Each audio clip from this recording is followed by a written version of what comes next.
बसपा की सरकार बनी तो मैक्सिमम चमार बिरादरी के लोगों को आगे बढ़ने का मौका मिला। आदमी की और नेता की तो वास्तविक ताकत तब समझ में आती है जब वो रोड पर हो, सरकार से बाहर हो, उसके बाद भी उसके लोग उसके साथ खड़े हों।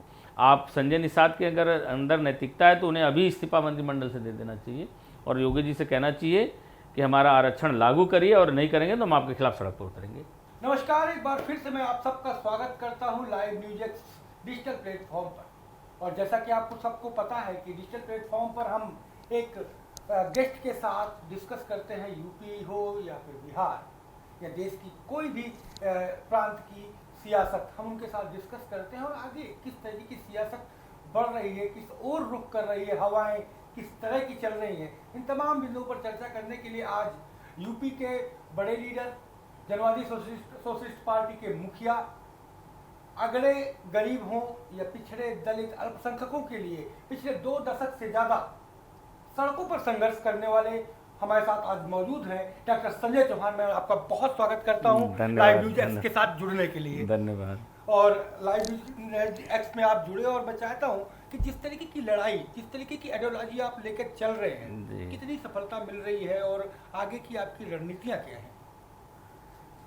देखिए भाई साहब, देश की सियासत में जब से अगड़े और पिछड़े की लड़ाई का दौर शुरू हुआ तो पिछड़े वर्ग में जब जाति और राजनीतिक चेतना का प्रादुर्भाव हुआ और पिछड़े वर्ग में तमाम सारे लीडर्स पैदा हुए, तो पिछड़े वर्ग की जो मजबूत जाति थी अकॉर्डिंग टू पॉपुलेशन, और जैसे यादव हो गए, कुर्मी हो गए, जाट हो गए, गुर्जर हो गए, इन जातियों में जब लीडरशिप आई और इन जातियों ने जब पॉलिटिकली ऑर्गेनाइज होकर के सत्ता और सियासत की तरफ अग्रसित हुए, उस पर कब्जा किए, तो समूचे पिछड़े वर्ग के लोगों को एक आशा जगी कि अब समूचे पिछड़े वर्ग के हर उन जातियों का विकास होगा जो जातियां हजारों वर्षों से पछाड़ी गई हैं, पीछे रह गई हैं। लेकिन ये चीज़ें 1-2 दशक बीतते बीतते स्पष्ट होती चली गई कि पिछड़े वर्ग की जितनी भी लीडरशिप रही वो अपनी जात से नीचे नहीं जा पाई। अगर समाजवादी पार्टी की सरकार आई तो उसकी ध्रुव यादव ही रह गया, और जितने भी रिजर्वेशन मिले, संवैधानिक सुविधाएं मिली, उनका अधिकतर प्रयोग, मैक्सिमम प्रयोग इन्हीं लोगों ने करके, चूँकि ये सत्ता में मजबूत थे, उनकी राजनीतिक गोलबंदी मजबूत थी, तो इन सब लोगों ने यूज़ कर लिया और जो हजारों सालों से पछाड़ी हुई अति पिछड़ी जातियां थी ये वहीं की वहीं रह गई। और आज जो राजनीतिक परिदृश्य है, जिस तरह से उन अति पिछड़ी जातियों के संवैधानिक हकों पर पूरी तरह से डाका डाल करके यादव, कुर्मी, जाट और गुर्जर संवैधानिक जो आरक्षण के नाम पर रिजर्वेशन मिला उसका प्रयोग करके सत्ता और नौकरी और शिक्षा में आगे बढ़ गए और इनको पछाड़ दिए। अब एक नए स्लोगन के आधार पर समाजवादी पार्टी इन्हें उसी अवस्था में बनाए रखने के लिए पीडीए का नारा दे करके एक भ्रम फैला करके अति पिछड़ी जातियों को फिर ठगने का प्रयास किया जा रहा है। भारत की न्यायपालिका ने 1 अगस्त 2024 को 7 जजों की खंडपीठ ने ये कहा कि दलित वर्ग में जो मजबूत जाति है वो अपनी शिक्षा और नौकरी में अपनी अनुपात से ज़्यादा हो गई।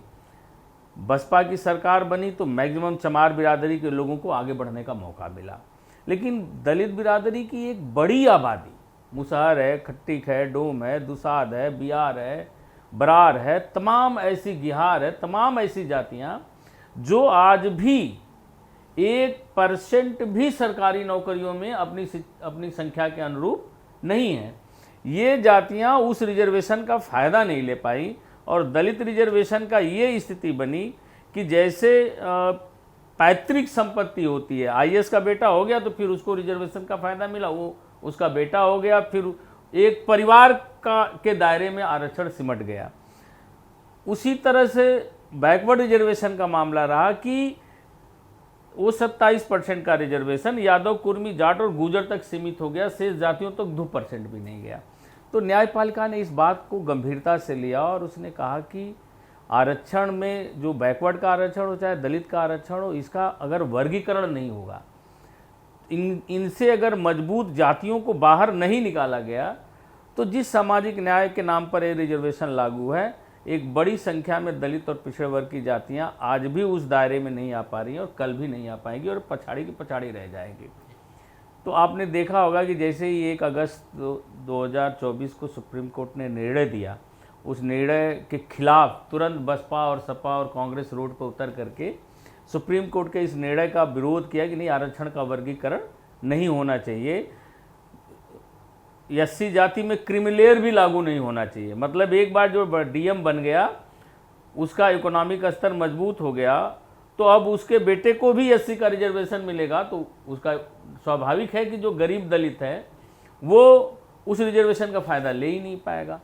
तो इन सब बसपा और सपा और मतलब चमार और यादव, जाट और गुजर, पासी सब जातियां मिल करके ओबीसी और एससी की इसका विरोध की। और इस अखिलेश यादव जी ने एक बड़ी सोची समझी मतलब रणनीति के तहत ये जो आरक्षण वर्गीकरण का मुद्दा है, इसको डाइल्यूट करने के लिए इन्होंने एक पीडीए का नारा दिया कि भाजपा के खिलाफ हम सारे बैकवर्ड दलित अल्पसंख्यक इकट्ठा हो जाएं और हम लोग सरकार बना लें और संविधान और लोकतंत्र को बचा लें। तो संविधान और लोकतंत्र कोई खत्म तो नहीं कर सकता, लेकिन संविधान और इस देश के लोकतंत्र में जो संवैधानिक अधिकार सब जातियों को मिला है, उन जातियों तक आरक्षण का मामला और उनका संवैधानिक अधिकार मिलना चाहिए कि नहीं मिलना चाहिए। सपा इस तरफ लोगों का ध्यान भटकाने के लिए कि अति पिछड़ी जातियां आरक्षण वर्गीकरण की मांग करना करके हमारे पीडीए आंदोलन का हिस्सा बने और पीडीए के द्वारा और जनसंख्या जाति जनगणना की बात कह करके इस मामले को उलझाया जाए। लेकिन हम लोग इस बात को और इस साजिश को समाजवादी पार्टी की समझते हैं और लगातार अति पिछड़े वर्ग के जितने भी जाति ऑर्गेनाइजेशन हैं, हम लोग अब हमारी कम्युनिटी भी अति पिछड़े वर्ग में आती है और जितने भी अति पिछड़े वर्ग में छोटे छोटे पॉलिटिकल ऑर्गेनाइजेशन हैं, सबसे बात करके हम लोगों ने एक बड़े जन आंदोलन की आधारशिला की तरफ बढ़ रहे हैं। हमने पिछले दिनों कहा था कि हम एक पदयात्रा 6 महीने का टाइम दिया था।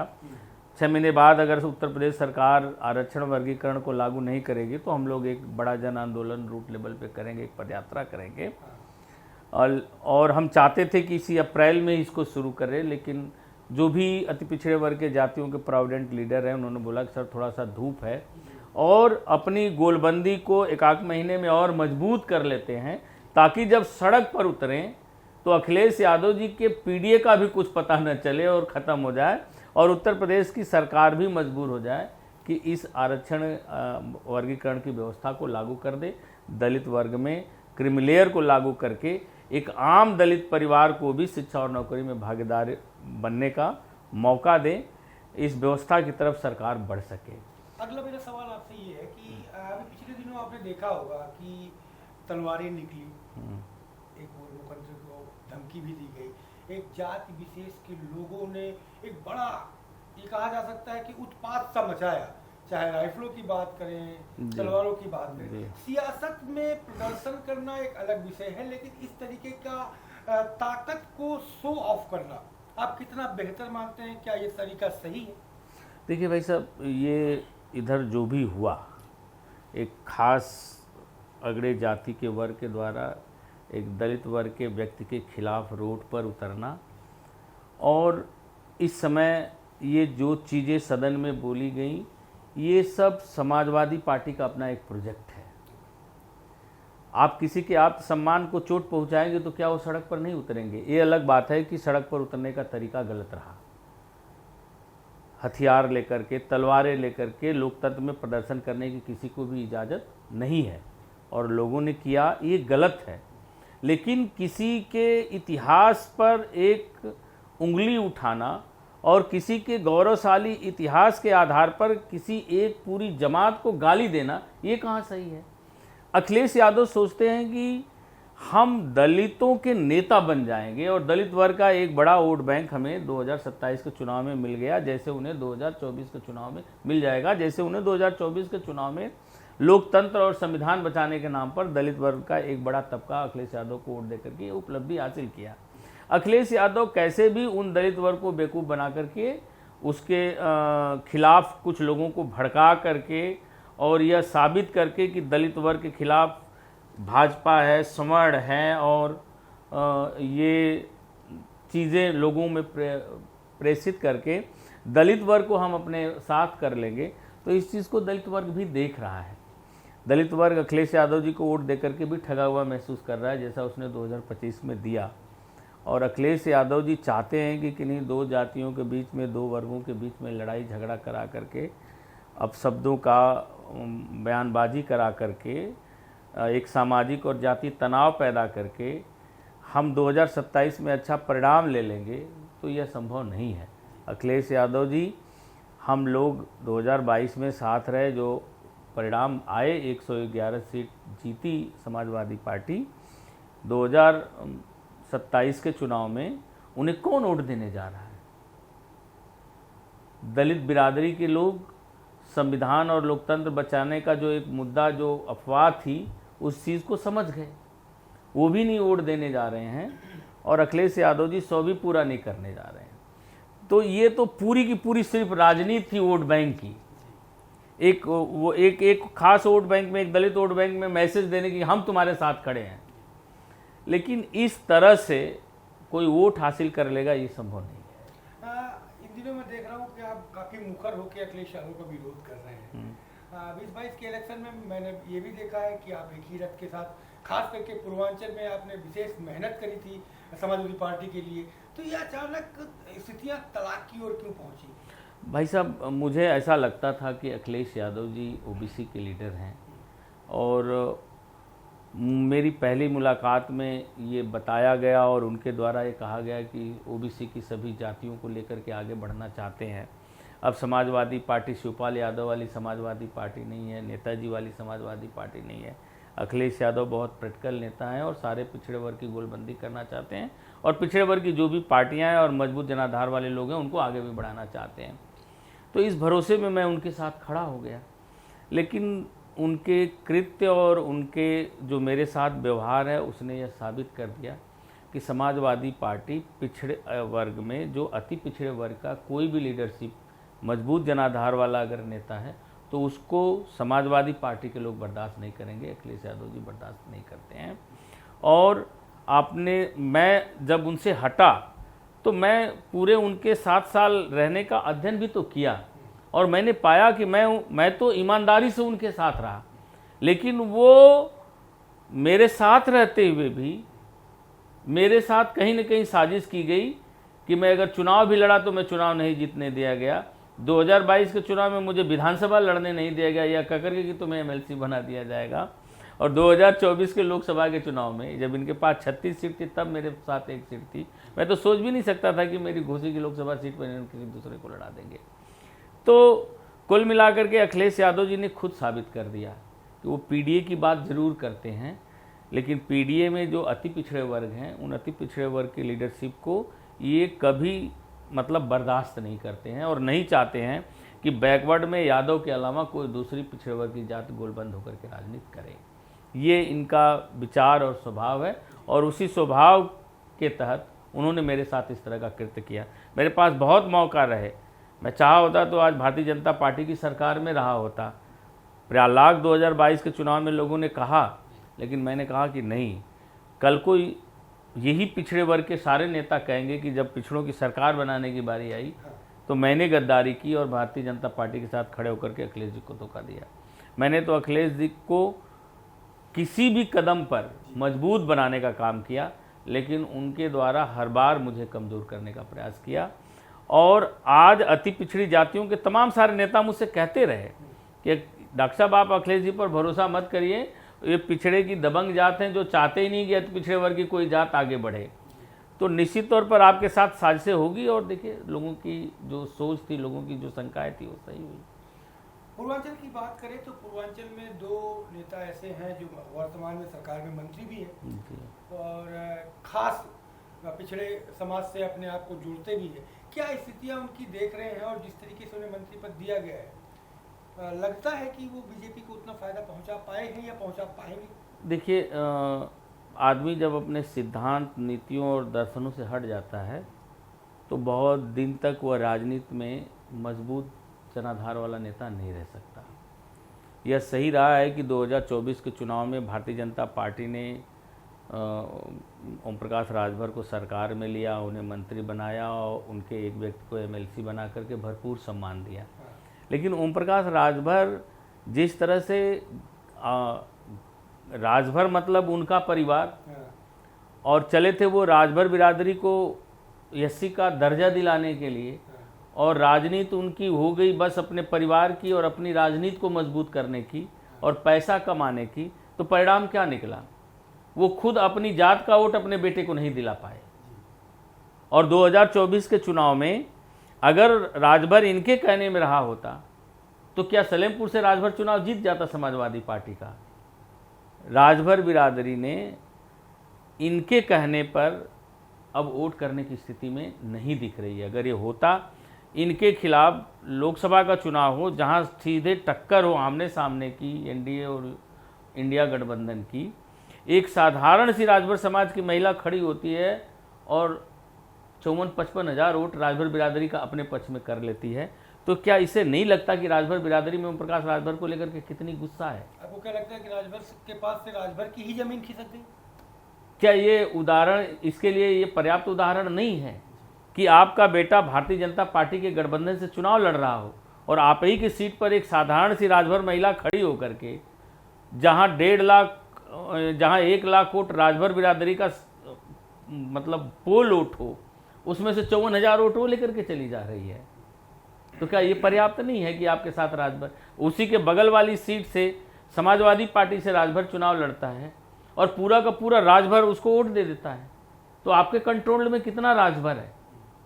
वहीं गाजीपुर का 80% राजभर अफजाल अंसारी को वोट कर देता है, तो आपके कंट्रोल्ड में कितना राजभर है? ये तो पर्याप्त है ना। और इस चीज को बीजेपी को भी समझना चाहिए। और ठीक वही स्थिति संजय निषाद जी की भी है। संजय निषाद के बेटे के सामने अगर समाजवादी पार्टी का निषाद चुनाव जीत जा रहा हो तो फिर भारतीय जनता पार्टी के यहाँ और संजय निषाद को खुद सोचना चाहिए कि उनके साथ निषाद कितना है। और संजय निषाद चले थे एससी का दर्जा दिलाने के लिए बिरादरी को और उसकी लड़ाई लड़ने के लिए, और उनकी पूरी राजनीति अपने परिवार तक सीमित हो गई, मतलब दूसरा कोई निषाद नहीं है। तो अब जमाना पढ़े लिखे लोगों का आ गया है। हर समाज में जो यूथ है वो राजनीति को समझ रहा है, राजनीतिक घटनाक्रम को वो सोशल मीडिया और इलेक्ट्रॉनिक और प्रिंट मीडिया के माध्यम से वो देख रहा है। अब हर बच्चे के हाथ में पूरी दुनिया है, तो वो अब नेता का व्यक्तित्व और चरित्र क्या है इसको भी बखूबी समझ रहा है। और कोई भी जो एक जात और एक जमात की लीडरशिप है, अगर वो समूचे समाज को साथ लेकर के नहीं चलेगी तो समाज भी उसके साथ नहीं रहेगा। संजय निषाद की बात करिए आपने। संजय निषाद, ये कहा जाए कि संजय निषाद और विवाद की पैदा महज एक है। अभी कुछ दिन पहले एक बयान आया था कि मैं ऐसे तमाम दरोगाओं के हाथ पैर तोड़वा करके यहाँ तक पहुँचा हूँ। कल एक दरोगा ने उनको ही काफी जज्बत कह दिया, कहा जा सकता है कि बड़ा भला बुरा कह दिया। अब वो कह रहे हैं हम सीएम से शिकायत करेंगे। पदयात्रा उनकी कितनी कारगर मान रहे हैं, और इस तरीके की जो उनके विवादास्पद बयान है उनको क्या मानते हैं? राजनीति का हिस्सा या केवल आज अगर संजय निषाद को भारतीय जनता पार्टी अपने सरकार से बाहर कर दे, ओम प्रकाश राजभर को सरकार से बाहर कर दे, उसके बाद ये लोग सड़क पर उतरे, फिर तो समझ में आए कि इनकी वास्तविक ताकत क्या है। आदमी की और नेता की तो वास्तविक ताकत तब समझ में आती है जब वो रोड पर हो, सरकार से बाहर हो, उसके बाद भी उसके लोग उसके साथ खड़े हों। और ये जो भी नेता हैं इनके पास कोई अपनी वैचारिक पृष्ठभूमि नहीं है। ये किसी पॉलिटिकल राजनीतिक विचारधारा के आधार पर राजनीति करने वाले लोग नहीं हैं। हम लोग राजनीति में सत्ता से बाहर रह करके भी और सत्ता के खिलाफ संघर्ष करके भी एक बड़ी जमात और एक बड़े पॉलिटिकल स्ट्रक्चर को देश में हम इसलिए खड़ा कर पाए क्योंकि हम एक विचार की राजनीति करते हैं।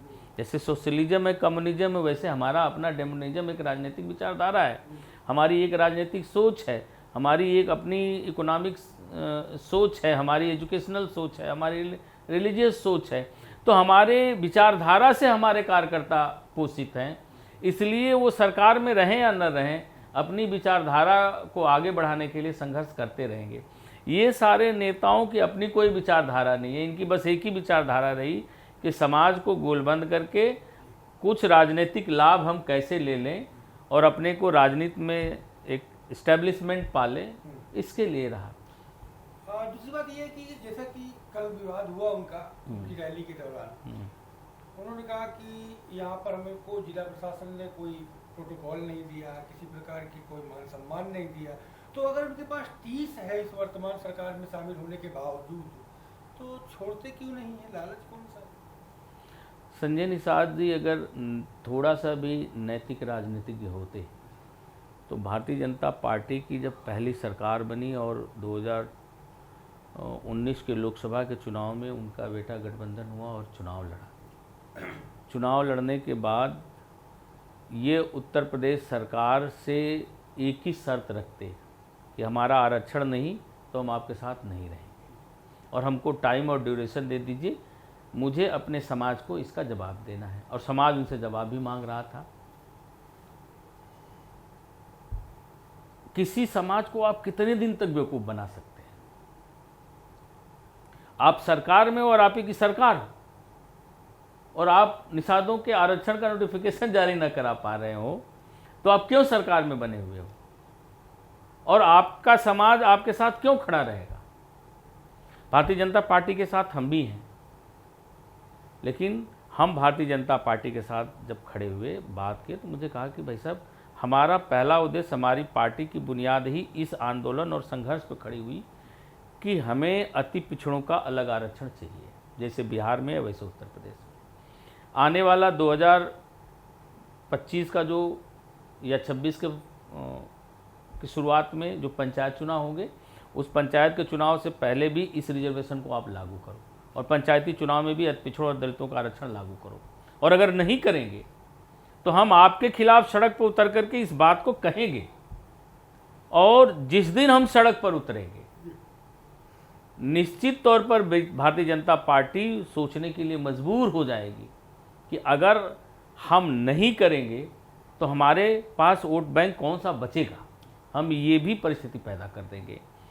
तो संजय निषाद जी सरकार में हैं, सरकार उन्हें तवज्जो नहीं दे रही है।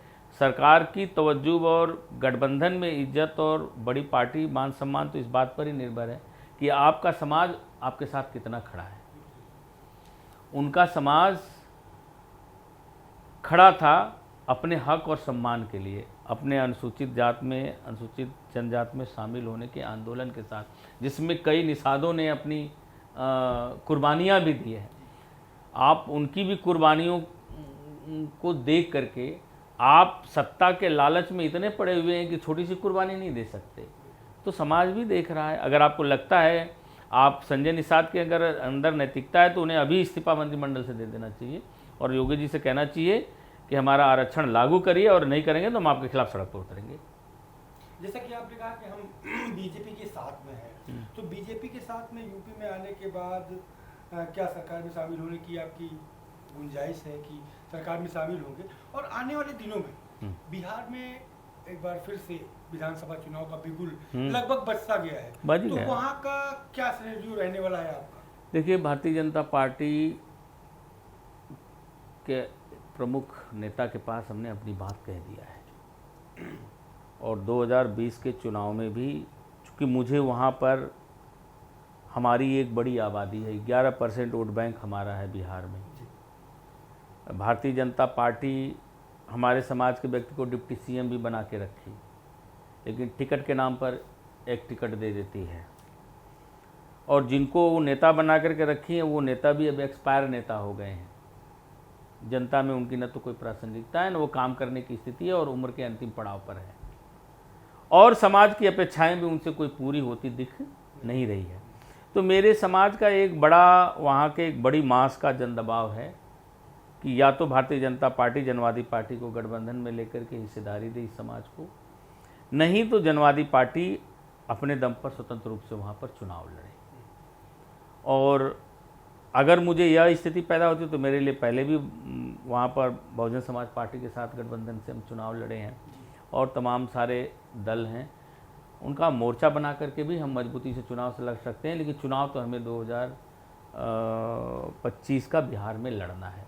चूँकि मैं 12 सालों 15 सालों से वहाँ काम कर रहा हूँ, मेरा संगठन है, मेरा ऑर्गेनाइजेशन, और मेरे नौजवान और मेरे लोग चुनाव में दर्शक की स्थिति में खड़े नहीं रहना चाहते हैं। चुनावी जंग में वो शामिल रहेंगे जनवादी पार्टी के नेतृत्व में, और भारतीय जनता पार्टी को लगेगा कि नहीं जनवादी को साथ रखने में भारतीय जनता पार्टी का फ़ायदा है, तो ये उनका सोचने का विषय है। हमारा में विषय है कि हमें हमारे लोगों की राजनीतिक गोलबंदी को मजबूत करना है। वो भारतीय जनता पार्टी हमारी गोलबंदी को मजबूत करने के लिए साथ में रखे तो भी स्वागत है, नहीं रखती है तो भी हम स्वतंत्र हैं वहाँ चुनाव लड़ने के लिए, और चुनाव लड़ेंगे। और अगर हम चुनाव लड़ेंगे तो निश्चित तौर पर एक बड़ा नुकसान भारतीय जनता पार्टी को वहाँ पर उठाना पड़ेगा। अगर मान लीजिए बीजेपी आपको बिहार में लिफ्ट नहीं मारती, ऐसी स्थितियाँ फिर क्या होंगी कि क्या अन्य दल के साथ कोई बातचीत? मैं तो चुनाव लड़ूंगा ही जी। भारतीय जनता पार्टी को मुझे ज़रूरत नहीं है बिहार में, कोई बात नहीं है, लेकिन हमें तो हमारे लोगों की ज़रूरत है। हमें तो हमारे लोगों की ज़रूरत के आधार पर राजनीति करनी है। तो हमारे लोग लड़ने के लिए तैयार हैं तो मैं तो उन्हें लड़ाऊंगा ही। मैं थोड़ी अपने लोगों को कह दूंगा कि नहीं हथियार फेंक दो, तुम्हें लड़ना नहीं है। हम तो अपने लोगों को लड़ाकू बनाने के लिए ही तो दल बनाए हैं, तो हमारे लोग तो लड़ेंगे ही। अब उसका फ़ायदा आरजेडी को मिल जाए, उसका नुकसान बीजेपी को हो जाए, ये सोचना बीजेपी का विषय है। मैं चाहता हूं कि 2025 में बीजेपी की वहाँ सरकार बने, तो बीजेपी की भी यह आवश्यकता है कि ऐसे सोच वाले लोगों को साथ लेकर के वो चले, उन्हें तवज्जुह दे, उन्हें सीट दे, और अगर नहीं देंगे तो ये उनका रणनीतिक फेलोर होगा। मेरा क्या है, मेरे हाथ में क्या है, वहाँ मेरे पास खोने के लिए क्या है। मैं तो अगली बार जो वोट बैंक खड़ा किया था उससे ज़्यादा अपना वोट बैंक खड़ा करके हम अपने जनाधार को और मजबूत करेंगे। आगे चलते हैं। इन दिनों आपने देखा कि कैसे घटना हुई कश्मीर में, उपद्रवियों ने जा करके असहाय और निहत्थे लोगों पर गोलियां चलाई, जी, कलावा देख करके, नाम पूछ करके गोलियां चलाई। ऐसी घटना घटी है और अभी तक कोई जवाब माकूल नहीं दे सकी सरकार, जबकि दम्भ बहुत ज़्यादा भरे गए थे। देखिए, जहाँ तक मेरी एक राजनीतिक समझ है और जो देश के प्रति जो और अपने समाज और अपने देश के लोगों के प्रति सोच है, जो भी घटना ये हुई है ये बहुत कायराना हुई है, और देश में एक मजहबी एक तरह से वैमनस्यता को और बढ़ाने की एक आतंकवादियों की साजिश भी है। और जिन लोगों ने ये करने का साहस किया और उनके इस काम के पाकिस्तान के लोग, जैसा मैं देख रहा था कि दूतावास में केक काटे जा रहे हैं और अगर जश्न मना रहे हैं, तो भारत को इसका माकूल जवाब देना चाहिए। और मैं मानता हूं कि भारत के पास ऐसे कई हथकंडे हैं कि बिना युद्ध को भी पाकिस्तान को 80% मार सकता है।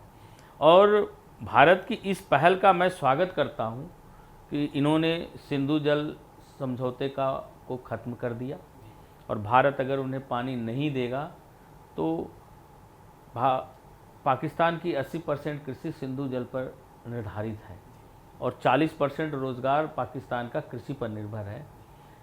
पाकिस्तान की आर्थिक कमर टूटेगी। पाकिस्तान के सारे वाणिज्यिक संबंध तोड़ दे भारत, और उसके सारे जो रास्ते हैं, जैसे अभी जो समुद्र के रास्ते हैं जिससे पाकिस्तान के यहाँ सामानों का आवाजाही होती है, उसको भी भारत को ब्लॉक कर देना चाहिए। और पाकिस्तान के पास मात्र 9 दिन का एक्सेस व्यवस्था है। 10वें दिन से पाकिस्तानी भूख से मरना शुरू हो जाएंगे। और अगर किसी की आर्थिक कमर तोड़ दीजिए तो वो उसकी सबसे बड़ा आघात होता है।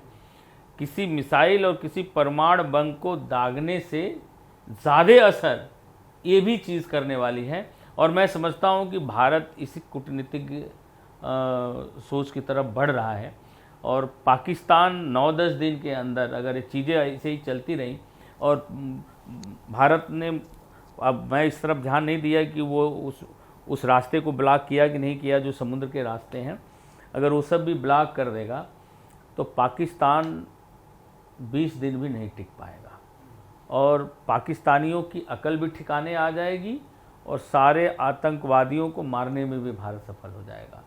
और इस समय अगर दूसरी कूटनीतिज्ञ स्तर पर अब तक भारत को जवाब दे देना चाहिए। बलूचिस्तान पाकिस्तान से बिल्कुल अलग थलग पड़ा है। कश्मीर के नागरिक जो पाक अधिकृत कश्मीर के लोग हैं वो चाहते हैं कि वो भारत के साथ खड़े हो जाएं। तो भारत को इस समय युद्ध करने की भी सबसे अनुकूल वातावरण है और मैं जहाँ तक समझता हूँ कि पाकिस्तान को उसी भाषा में इसको जवाब देना चाहिए और भारत को युद्ध की तरफ भी बढ़ करके एक और बांग्लादेश देश बलूचिस्तान और सिंध प्रांत को बना देना चाहिए और पाक अधिकृत कश्मीर को भारत में लेकर के आतंकवाद की जड़ को ज़मीन से ख़त्म कर देना चाहिए। और मुझे लगता है कि देश के प्राइम मिनिस्टर भी इस तरफ सोचते होंगे क्योंकि उन लोगों के पास बड़ा सेटअप है और उसका पॉजिटिव और नेगेटिव सारों पहलुओं को भारत के सब लोग अध्ययन कर रहे होंगे। लेकिन अगर इस समय अगर भारत युद्ध नहीं किया पाकिस्तान से, अगर इस समय भारत आक्रमण नहीं किया तो ये भी एक भारत की रणनीतिक फेल होगी। जिस तरीके से ये घटना हुई, घटना के तकरीबन 20 मिनट तक चली, लेकिन और लोगों का वहाँ हुजूम था, 2000 से ज़्यादा लोग वहाँ पर मौजूद थे, लेकिन न तो सुरक्षा के लोग थे और न समय पे सुरक्षा के लोग पहुँचे। ये मेरा इंटेलिजेंस, भारत का इंटेलिजेंस फेल्योर तो पूरी तरह से है, क्योंकि अगर इंटेलिजेंस फेल्योर नहीं होता तो इतने बड़े मिशन को वो लोग कामयाब नहीं कर पाते। तो इसकी जिम्मेदारी तो निश्चित तौर से गृह मंत्री ने लिया कि भाई हमारा फेल्योर हुआ है, लेकिन अब इसका जवाब नहीं देंगे तो उनका मनोबल बढ़ेगा और भारत के मनोबल के लोगों का मनोबल टूटेगा। जिस तरीके से उन्होंने लोगों को मारा और एक महिला ने कहा कि मेरे पति को मार दिया है, बड़ी मार्मिक कहानी है ये जी, और उसने कहा मुझे भी मार दीजिए जी, और उसने कहा मैं तुमको नहीं मारूंगा, जाके मोदी को बता देना। ये एक बड़ा चैलेंज, जिस तरीके से वो चवन्नी छाप उग्रवादियों ने एक भारत जैसे विशाल देश को ये चैलेंज जो दिया है, उस चैलेंज को देखते हुए जो 5 ये प्रतिबंध लगाए हैं, इन्हें कितना वाजिब और आप कारगर मानते हैं? देखिए, ये प्रतिबंध तो उन्हें आर्थिक रूप से नुकसान पहुंचाने का है, लेकिन पाकिस्तान को जिस कायराना हरकत लोगों ने किया है इसका जवाब तो युद्ध से ही दिया जा सकता है और भारत के पास सारे परिस्थितियां अनुकूल हैं। वैश्विक स्तर पर भी पूरा विश्व भारत के साथ खड़ा है और पाकिस्तान बिल्कुल अलग थलग पड़ा है। पाकिस्तान के अंदर एक तरह से गृह युद्ध चल रहा है और भारत अगर इस मौके का फ़ायदा नहीं उठाया और भारत ने इसका माकूल जवाब नहीं दिया तो नरेंद्र मोदी जी की छवि पर भी ग्रहण लगेगा। निश्चित तौर पर भारत को हमला कर देना चाहिए और इस समय हमला करेंगे तो 100% पाक अधिकृत कश्मीर के जो उधर के कश्मीरी हैं वह खुद भारत की मदद करेंगे और पाकिस्तान के खिलाफ खड़े रहेंगे। बलूचिस्तान के लोग पूरी तरह से पाकिस्तान के खिलाफ खड़े हो चुके हैं, एक नया देश बनने की तरफ बढ़ा है। पाकिस्तान एक तरह से बलोच से कट चुका है। ऐसे में भारत को युद्ध कर देना चाहिए। आर्थिक प्रतिबंधों के साथ साथ युद्ध छिड़ेगा। पाकिस्तान के पास युद्ध करने 1, 2, 4 दिन से ज़्यादा वो युद्ध में भी नहीं टिक पाएगा, क्योंकि उसकी जनता फिर भूख से बिलखने लगेगी रोड पर। मेरा एक अंतिम सवाल आपसे, क्योंकि आप सहयोगी हैं और ये देश का मामला है, यहाँ पर सियासत को हम किनारे करते हैं, यहाँ फर्ज हमारा कहता है कि इन मुद्दों पर क्या आप दबाव नरेंद्र मोदी सरकार पर बनाएंगे कि माकूल जवाब, अब गोली का जवाब गोली से नहीं, वो वाक्य अब न दोहराए जाए कि हम माकूल जवाब देंगे, हम ईंट से ईंट बजा देंगे। ये जो वाक्य है वो देश की जनता ने सैकड़ों बार सुने हैं, लेकिन अब शायद गोली का जवाब गोली से देना है, गोली का जवाब गोली से नहीं देना है। क्या इस मुद्दे पर आप दबाव बनाएंगे? मैं तो आपके चैनल के माध्यम से माननीय देश के प्रधानमंत्री को कहना चाहूँगा कि इस समय यही भारत देश के हित में है कि वो पाकिस्तान से युद्ध करे, और जब तक ये पाकिस्तान ऐसे ही पड़ा रहेगा तो भारत के लिए एक नासूर हमेशा बना रहेगा, और निरीह भारतीय मारे जाते रहेंगे और वो उग्रवादी पैदा करते रहेंगे। उन्हें क्या है, आप 25 मारोगे 50 पैदा कर देंगे, वो साल भर में बराबरी तो कर लेंगे, उनकी संख्या कहाँ घटनी है। इसलिए युद्ध असंभावी हो गया है, और इस बार युद्ध अगर छिड़ता है तो फिर पाकिस्तान का वजूद ही खत्म हो जाएगा, क्योंकि पाकिस्तान में जिस तरह की इस समय राजनीतिक हालात है और जिस गृह युद्ध जिस तरह से छिड़ा हुआ है, इसका भरपूर भारत को फायदा मिलेगा। और आज जितने आतंकवादी कैंप है, जितने आतंकवादी हैं, सबको भारत खत्म भी कर देगा, समूल नष्ट भी कर देगा, और पाकिस्तान की हमेशा हमेशा के लिए आतंकवादियों का प्रश्रय देने का जो उसको दंड मिलना चाहिए, उसको दंड भी भरपूर मिल जाएगा। बहुत शुक्रिया हमसे धन्यवाद बात करने के लिए संजय जी। तो आपने सुना जनवादी पार्टी के जो राष्ट्रीय अध्यक्ष हैं डॉक्टर संजय चौहान जी, उन्होंने साफ तौर पे बड़े स्पष्ट और मुखर होकर सभी सवालों का राजनीतिक मुद्दे हो या फिर देश की सुरक्षा के साथ के मुद्दे हों, सब मुद्दों पर पूरी बेबाकी से जवाब दिया। और इस मौके पर एक शेर याद आता है मुझे कि हर बार की तरह आंसू, हर बार की तरह मातम, हर बार की तरह आंसू, हर बार की तरह मातम, फिर से लिपटी है चुप्पी, फिर से वही आलम। लेकिन इस बार हवाओं में कुछ नया सा है, सन्नाटे में भी गरजता कोई वादा सा है। देखना है कि ये जो वादे हैं वो आखिरकार गोली और बारूद के रूप में पाकिस्तान पर कब बरसते हैं और कब गरजते हैं। इस सब बातों का इंतजार हम सबको है, संजय जी को भी है, और इस देश की 144 करोड़ लोगों की आवाम को भी है। नमस्कार, फिर से मिलेंगे एक नए अतिथि के साथ, और आप बने रहिए लाइव न्यूज एक्स के साथ।